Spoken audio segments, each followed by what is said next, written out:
Welcome to Holy Saturday. I am going to be sharing a godly play story for you and your family. And before we get started, you will need an adult in your household to gather supplies so that you can do the work time. You'll need eggs, some paper to draw eggs, some colors, some pencil crayons, maybe some scissors, and also maybe in your household, you'll actually be decorating eggs that are hard-boiled. Whatever you have, that will be enough. So this story happens because we're coming close to the mystery of Easter. There are all kinds of ways to get ready to come close to this great mystery. Some are done in the church, and some are done outside the church. This is an activity that we do outside the church. One of the things that many people do outside church is make Easter eggs. But many people have forgotten why we make Easter eggs in the first place. They don't even know the story. So let me tell you that story. There once was an old man and an old woman who lived just outside the city of Jerusalem. In their place, they had a cow to give them milk. They had a garden to give them vegetables. They had fruit trees to give them apples and figs and dates.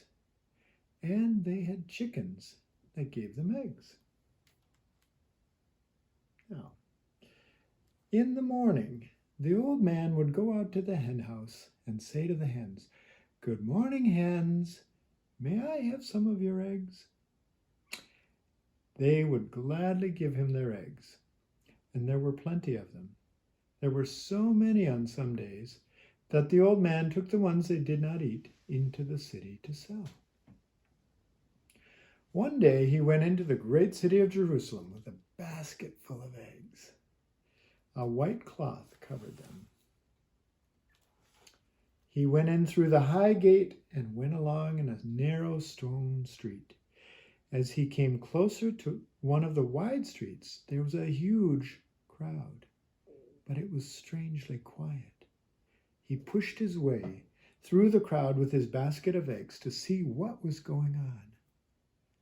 The Roman soldiers were taking 3 people through the city to crucify them outside the city walls. They were carrying the crosses they were to be nailed to.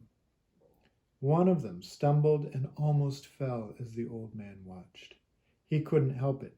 He stepped out from the crowd and caught the heavy wooden beam before the man fell. Together, they carried the piece of wood outside the walls. The old man stayed there all afternoon. Even when the sky grew dark and it began to rain, he stayed there. He watched the mother and others standing there. They were watching the one in the middle. Finally, he died. They took the man down and carried him away to put him in a stone tomb. The old man did not follow. He started back toward the city. As he went in through the sad gate, he suddenly remembered his eggs. Where were they? He hurried back to the basket. Then he remembered he had put the basket down to help. How could they still be there? Too many people were hungry, and eggs were something that were so precious that even people who were not hungry would eat them too. He turned the corner and, like a joke, looked at the place where the basket had been. And it was there. He rubbed his eyes. He looked again. Yes, it was really there. He looked in the basket. The white covering was still there, but he knew the eggs underneath would be gone. He reached under the white cover. There was something there. When he pulled out one of the eggs, he could not believe his eyes. It was like a jewel. The old man picked up the basket and pulled back the cover.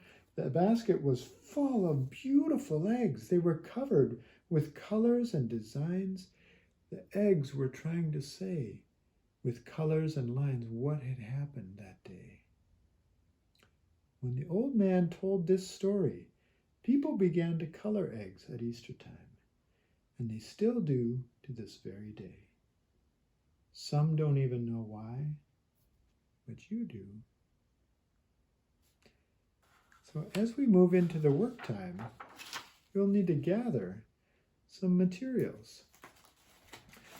You can have some shapes of eggs that you can trace and make your own designs. So once you cut out your eggs, you can decorate them the way you want. You can use colors, pick out the colors that you like.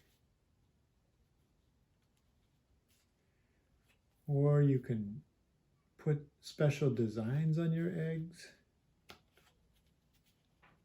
You can use designs that you see in nature. Or you can use all different kinds of colors and lines and a pattern. No one else in the world knows what your egg will look like. Only you can decide. Once you're done with those, you can make a booklet. Take a piece of paper, fold it, and fold it again, and put your special egg on the cover. And you can write about what the colors and the designs mean to you inside your booklet. Or you can have an adult write those things for you so you can remember this Easter. Now, while you're working, I have some wondering questions that you can think about with the people that you're working with. I wonder, which of the colors and designs do you like best? I wonder, which of the colors and designs are the most important? I wonder, which of these colors and designs are especially about you? And I wonder if these are all the designs and colors that we need, or maybe we need more. Maybe there's too many or not enough. As you put your work away, find places to display these eggs around your house so that you can remember this story. Peace be with you.